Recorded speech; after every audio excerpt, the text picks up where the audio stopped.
para Aruba está um honor para host a Cartagena Convention, mirando que já acaba de algum ano que a reunião não pode tomar lugar de persona, personalmente, e agora que não está aqui a tomar lugar na Aruba, me se agradeci ao Ministério de LNV, Minister Van der Waal, que se está aqui também possível de contribuir financeiramente com a Aruba para host a Cartagena Convention, e então simão com diferente COP que a tomar lugar, tanto a COP de SPA, também a COP de LBS, e a finalizar com a Cartagena Convention, caminho com o de tema não awardo discutir e aí chega na colaboração concreto também com nós também seguir para adiante, ação em concreto, ela finalizar também com 2 MOU que awardo formalizar tanto com MOU de Reino, caminho com Aruba, Holanda e Corsau afirma, e agora que não falta Sint Maarten também para firme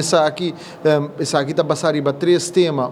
Está para a conservação de nossa natureza, e outro tema está para segurança de alimentação, e também de 3 temas para que nós por cumprir com o tratado internacional e a colaboração do reino com outro, para que cada de país do reino por cumprir com het tratado internationaal também. Ik denk dat we vandaag een hele goede dag hebben gehad met elkaar.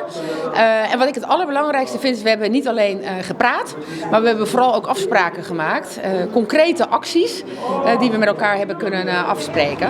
En daarnaast was het ook ontzettend leuk, we hebben een soort bordspel gedaan. Waarin we op een kaart alle belangen hebben uitgetekend. En dat gaat van economische activiteiten tot natuurbescherming, tot waar ga je nou vissen, deep sea mining en hoe ga je dat nou inrichten. En dat was ook wel heel erg leerzaam en ook een goede manier om elkaar te leren kennen. We hebben heel veel werk te doen. In Montreal hebben we natuurlijk afspraken gemaakt als het gaat om biodiversiteit. Iedereen moet nu een nationaal actieplan maken. En wat ontzettend mooi is, dat we daar echt afspraken over hebben kunnen maken. Ik denk dat we al heel snel de vruchten kunnen plukken. Iedere actie, iedere stap die we zetten is er 1.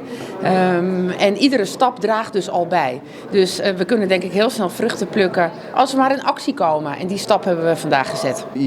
We troben nossa firma outro MOU, caminho com essa aqui também traga para que não chega na governance para o que trata o oceano não cotaron de nanos, e é primeiro país que afirma essa aqui da Aruba, Corsau e Holanda, e me quer que essa aqui também mostra commitment que nós temos como reino, commitment que nós temos como país Aruba, para que não atender com o tema de nos vida marino, atender com o tema de nossa natureza, e mais que outra coisa também, fora a reunião aqui, Aruba, agora que não tem presidência para o próximo 3 anos, para o que trata atender com parte de UNEP, qual é o United Nations Environment Program, Milo tinha encabeçar a reunião aqui, para que não conjuntamente com todo outro país do reino, nós podemos chegar na solução, chegar na ação concreta, com nós também atender com nosso meio ambiente, com nossa vida marino, com nossa natureza em geral.